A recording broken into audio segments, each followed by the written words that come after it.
अस्सलाम वालेकुम बच्चों। बच्चों, जैसा कि हम लोगों के जो लास्ट लेक्चर था वहाँ तक आपके स्मार्ट सिलेबस में जो टॉपिक्स इंक्लूडेड थे चैप्टर नंबर 4 के, वहाँ तक हमने उनको कवर अप कर लिया है।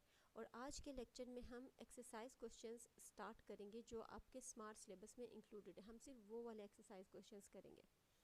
तो मैंने इन क्वेश्चंस के आंसर्स भी यहाँ पे लिख दिए हैं और वन बाय वन मैं आप लोगों को बता देती हूँ कि इन क्वेश्चंस के आंसर की डिटेल्स क्या हैं। सबसे पहला जो क्वेश्चन इंक्लूडेड है that is question number 4.1। A person holds a bag of groceries when still standing still talking to a friend. A car is stationary with its engine running from the standpoint of work how are these two situation similar. यानी question क्या है आपके पास कि एक बंदा अपने हाथ में कुछ सामान लेके खड़ा हुआ है और अपने दोस्त से बात कर रहा है, और दूसरा स्टेटमेंट क्या है कि एक गाड़ी है जो स्टेशनरी खड़ी हुई है। तो हमने ये बताना है कि वर्क के पॉइंट ऑफ व्यू से इन ये दोनों कंडीशंस आपस में सिमिलर कैसे। बच्चों, दोनों कंडीशंस आपस में ऐसे सिमिलर हैं कि दोनों केस में वर्क डन क्या हो रहा है, ज़ीरो हो रहा है। इसकी रीज़न क्या है? क्योंकि जो पहला बंदा है वो अपने दोस्त के साथ बात कर रहा है लेकिन वो खड़ा हुआ है, और दूसरे केस में गाड़ी भी हमारी स्टेशनरी है। मींस के दोनों के दोनों बॉडीज़ क्या हैं, रेस्ट पे। दोनों की बॉडीज़ कोई भी डिस्प्लेसमेंट कवर नहीं करी, डिस्टेंस कवर नहीं करी। इट मीन्स कि वहाँ पे d is equal to zero है। इस वजह से हम लोगों का work done, total work done is equal to zero. यानी पहली कंडीशन में भी जिसमें बंदा सामान लेके अपने दोस्त के साथ बातें कर रहा है, और दूसरी स्टेटमेंट में भी जिसमें गाड़ी स्टिल खड़ी हुई है, दोनों कंडीशन में वर्क ज़ीरो है। W is equal to F dot D. बच्चे यहाँ पे मैंने F और D को बोल्ड करके लिखे। इट मीन्स कि ये दोनों वेक्टर्स हैं। इसके ऊपर वेक्टर्स का एरो हेड वाला सिंबल आएगा। तो आपने जब अपनी नोटबुक्स पे लिखना है या अपनी शीट्स पे लिखना है तो आपने ये काम इस तरह से करना है। अब इस इक्वेशन में अगर मैं D की वैल्यू डालूँ दैट इज़ ज़ीरो, तो हमारे पास टोटल वर्क डन किसके इक्वल आ जाएगा, ज़ीरो के इक्वल। यानी दोनों की दोनों बॉडीज़ आपस में कोई डिस्टेंस कवर नहीं करी। इस वजह से हम कह सकते हैं कि ये दोनों कंडीशंस सिमिलर है। नेक्स्ट जो क्वेश्चन है आपका that is 4.2। Calculate the work done in kilojoules in lifting a mass of 10 kg through a vertical height of 10 meters। यानी आपके पास क्वेश्चन क्या है कि आपने वर्क डन कैलकुलेट करना है किलो जाउल्स में, और आपके पास कोई बॉडी है जिसका मास 10 kg है। आपने उसको 10 मीटर की हाइट से ऊपर की तरफ लिफ्ट करना है, ऊपर की तरफ चढ़ाना है, मतलब ज़मीन से आपने उसको लेके ऊपर की तरफ जाना है। तो उस केस में वर्क डन कितना होगा, हमने वो कैलकुलेट करना है। तो वर्क डन का रिलेशन क्या है बच्चों, आपके पास W is equal to F dot D is equal to F D cos of theta. अब हमें पता है कि हमने बात की थी कि वर्क डन हमारा किसके इक्वल होता है, एनर्जी के इक्वल होता है। और यहाँ पे हम बात कर रहे हैं कि हमने अपने 10 kg जो मैस है उसको 10 मीटर की हाइट से ऊपर लेके जाना है। हाइट इन्वॉल्व हो गई, पोजीशन इन्वॉल्व हो गई। इसका मतलब कि हम लोगों की वहाँ पे जो एनर्जी है that is its potential energy. तो वर्क डन का रिलेशन मेरे पास किसके इक्वल आ जाएगा, पोटेंशियल एनर्जी के equal, equal to M G H cos of theta. अब ये एम जी कहाँ से आया, एफ को सिंप्लीफाई करके मैंने लिखा M G, that F is equal to M A होता है बच्चों। तो यहाँ पे हम बात करें ड्यू टू ग्रेविटी भी तो कुछ काम हो रहा है। तो यहाँ पे हमारे पास किसके इक्वल आ गया वर्क डन, एम जी, और डिस्टेंस की जगह हमने क्या लिख दिया, एच लिख दिया। तो टोटल हमारे पास क्या आ गया, एक M G H height as it is जितनी हाइट हमें गिवन है, और कॉस ऑफ थीटा। अब बच्चों देखो, जैसे जैसे बॉडी ऊपर जा रही है, फोर्स हम उसको ऊपर से लगा रहे हैं और बॉडी भी उसी की डायरेक्शन में, ऊपर की डायरेक्शन में जा रही है। इट मीन्स कि थीटा की वैल्यू हमारे पास क्या होगी, 0 डिग्री होगी। उसी डायरेक्शन में फोर्स लग रही है, उसी डायरेक्शन में डिस्टेंस कवर हो रहा है, दोनों के दोनों आपस में पैरेलल होंगे।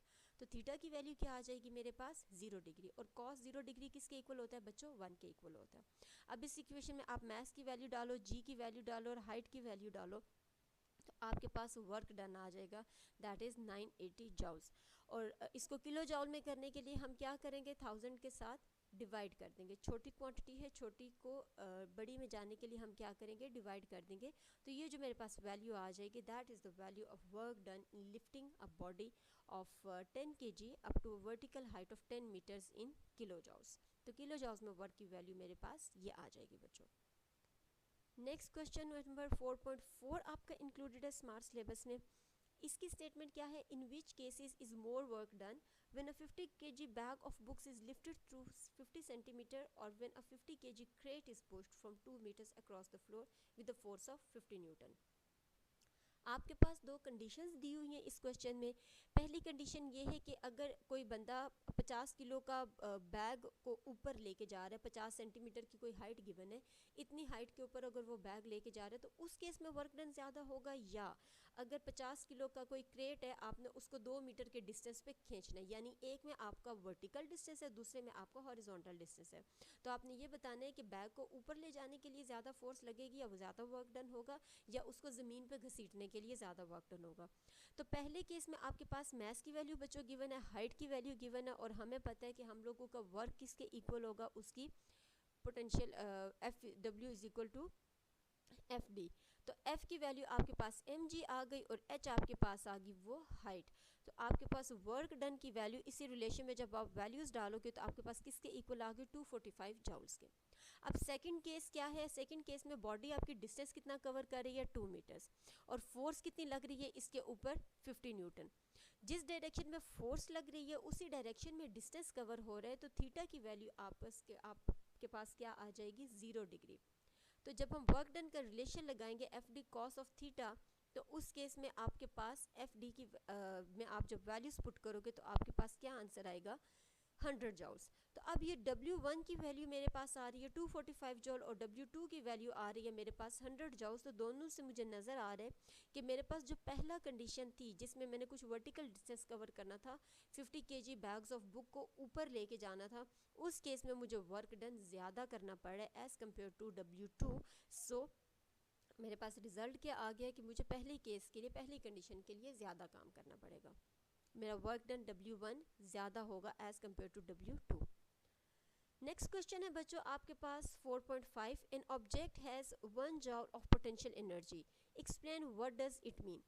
क्वेश्चन है आपके पास कि एक ऑब्जेक्ट है, उसके अंदर पोटेंशियल एनर्जी कितनी है, 1 जॉल। तो आपने बताना है कि इसका मतलब क्या है। इसका मतलब क्या है बच्चों, हमने जब एनर्जी वाला टॉपिक पढ़ा था और जब हमने वर्ड की यूनिट्स पढ़ी थी, जॉल पढ़ी थी, और एनर्जी वाले में भी हमने पढ़ा था, तो हमने क्या देखा था कि जितना किसी ऑब्जेक्ट के अंदर पोटेंशियल होता है काम करने का, उतना ही हम क्या कहते हैं, वो उस बॉडी की क्या है, एनर्जी है।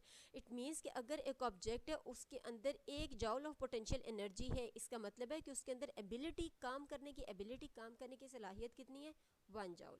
तो मैंने इसका आंसर लिखे है, an object having 1 joule of potential energy means its has ability to do work of 1 joule. अब वो वर्क किसी भी फील्ड में हो सकता है, ग्रेविटेशनल फील्ड में हो सकता है, ग्रेविटेशनल में होगा तो उसकी ग्रेविटेशनल पोटेंशियल एनर्जी होगी, अगर कंप्रेशन के केस में होगा तो उसकी इलास्टिक पोटेंशियल होगी, किसी इलेक्ट्रिक फील्ड में हो सकता है, किसी मैग्नेटिक फील्ड में हो सकता है। तो वो वर्क डन किसी भी फील्ड में हो सकता है। लेकिन बात क्या है कि इसका मतलब क्या, इसका मतलब ये है कि जितनी उसके अंदर पोटेंशियल एनर्जी की वैल्यू होगी, उसका मतलब है कि उसके अंदर काम करने की एबिलिटी, काम करने की सलाहियत कितनी है, 1 जॉल।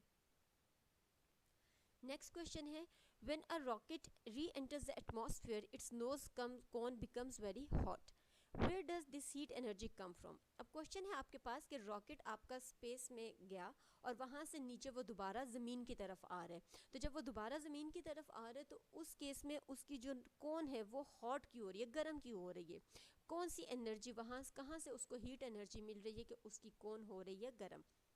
तो बच्चों अगर आपको कल का टॉपिक याद हो जिसमें हमने inter conversion of potential energy and kinetic energy पढ़ा था, तो उसमें हमने ये देखा था कि जैसे हाइट से हमारा कोई ऑब्जेक्ट, हाइट पे हमारी पोटेंशियल एनर्जी क्या होती है, मैक्सिमम, और हाइट से जैसे जैसे हमारी बॉडी ग्राउंड लेवल की तरफ आना शुरू होती है तो उसकी पोटेंशियल एनर्जी कन्वर्ट होना शुरू होती है काइनेटिक एनर्जी में। और दूसरी बात हमने ये पढ़ी थी कि अगर तो एयर रेजिस्टेंस भी प्रेजेंट हो, मींस कोई फ्रिक्शनल फोर्सेस प्रेजेंट हो, कोई ऐसी फोर्सेस हो, कोई ऐसा रेजिस्टेंस हो जो हमारे मोशन को अपोज करें, उसे रोकना चाहें, तो उस केस में हमारी जो पोटेंशियल एनर्जी है वो कुछ ना कुछ वर्क डन करती है कि वो उन फ्रिक्शनल फोर्सेस को ओवरकम करे। तो इस केस में भी यही है कि जैसे हमारा रॉकेट नीचे ज़मीन की तरफ आ रहा है, तो पहली बात तो ये कि उसकी पोटेंशियल एनर्जी कन्वर्ट हो रही है उसकी काइनेटिक एनर्जी में, और दूसरा हवा में जितने भी डस्ट पार्टिकल्स प्रेजेंट हैं वो क्या करेंगे, वो फोर्स लगाएंगे रॉकेट के ऊपर कि उसका मोशन को अपोज करे, वो उसको वहाँ पे रोकना चाहेंगे। तो डेफिनेटली कुछ वर्क डन वो पोटेंशियल एनर्जी उन डस्ट पार्टिकल्स को या उस रेजिस्टेंस को ओवरकम करने के लिए भी लगाएगी। एज अ रिज़ल्ट वो जो हमारा वर्क वर्क डन करेगी वो वहाँ से उस रॉकेट को, उसके नोज़ टिप को एनर्जी मिलेगी और वो कन्वर्ट हो जाएगी हीट में। तो इस वजह से जो रॉकेट की नोज़ टिप होती है दैट बिकम्स हॉट। अगर आपको याद हो तो हमने कल देखा था loss in potential energy is equal to gain in kinetic energy plus work done in frictional, work done against frictional forces, यानी कुछ एनर्जी वो दे रही है अपनी काइनेटिक एनर्जी में कन्वर्ट होने के लिए और कुछ एनर्जी वो यूटिलाइज कर रही है in working against the frictional forces. तो यहाँ पे वो जो फ्रिक्शनल फोर्सेस के अगेंस्ट वर्क डन कर रही है तो वो एनर्जी उसकी कन्वर्ट हो रही है हीट एनर्जी में और हमें एज अ रिजल्ट उसकी टिप मिल रही है हॉट। नेक्स्ट क्वेश्चन है बच्चों आपका, a girl drops a cup from certain height which breaks into pieces, what energy changes are involve. एक लड़की है वो किसी सर्टेन हाइट पे है और वहाँ से वो कप को नीचे गिरा रही है और कप जब नीचे गिरता है तो वो कुछ पीसेस में डिवाइड हो रहा है। तो अब ये बताना है कि जब वो ऊपर से नीचे आया तो और टूट गया तो उस केस में कौन कौन सी एनर्जी चेंजेस इन्वॉल्व है। Just like the previous topic अभी हमने किया और जो प्रीवियस लेक्चर है ये उसके साथ इंटरलिंक्ड है कि जैसे ऑब्जेक्ट हाइट से गिरना शुरू हुआ, जैसे ही कप ड्रॉप करना शुरू करेगी वो बच्ची, तो उसके अंदर जो ग्रेविटेशनल पोटेंशियल एनर्जी है जो उसकी हाइट की वजह से थी वो कन्वर्ट होना शुरू हो जाएगी उसकी काइनेटिक एनर्जी में। पहला चेंज तो ये आया कि एक तो जैसे ही उसने कप ऊपर से छोड़ा तो उसकी जो पोटेंशियल एनर्जी की वैल्यू है वो कन्वर्ट होना शुरू हो जाएगी उसकी काइनेटिक एनर्जी में। जैसे जैसे वो ग्राउंड लेवल पे आया तो उसकी पोटेंशियल एनर्जी हो गई ज़ीरो और उसके अंदर हो गई काइनेटिक एनर्जी स्टोर। अब वो जब ग्राउंड पे जाके उसने स्ट्राइक किया तो कप गिरने की एक तो आई आवाज़ और दूसरा वो कप डिवाइड हो गया कुछ पीसेस में, यानी वो जो काइनेटिक एनर्जी वहाँ पे मैक्सिमम थी वो ट्रांसफ़र हो गई उन पीसेस को, कप को पीसेस में ब्रेक डाउन करने के लिए, कप को डिफरेंट हिस्सों में तोड़ने के लिए। और जो कुछ काइनेटिक एनर्जी बच गई, कुछ तो ट्रांसफ़र हो गई ब्रेक करने के लिए और जो कुछ काइनेटिक एनर्जी बच गई वो साउंड एनर्जी और हीट एनर्जी की फॉर्म में प्रोड्यूस हो गई, वहाँ पे यूटिलाइज हो गई। तो बच्चों ये थे आपके 7 क्वेश्चंस, 6 क्वेश्चंस जो आपके इंक्लूडेड हैं आप स्मार्ट सिलेबस में। अब आपने करना क्या है कि आपने इन्हीं क्वेश्चंस को याद करना है और आपने इनको रीराइट करने हैं अपनी शीट्स पे भी और आप लोग अपने रजिस्टर्स पे भी लिखोगे। अगर इन क्वेश्चंस में मज़ीद आपको कोई कन्फ्यूजन हो या आपने कुछ पूछना हो तो आपने मुझसे पूछ लेना है। अपना ख्याल रखिएगा बच्चों, अल्लाह हाफिज़।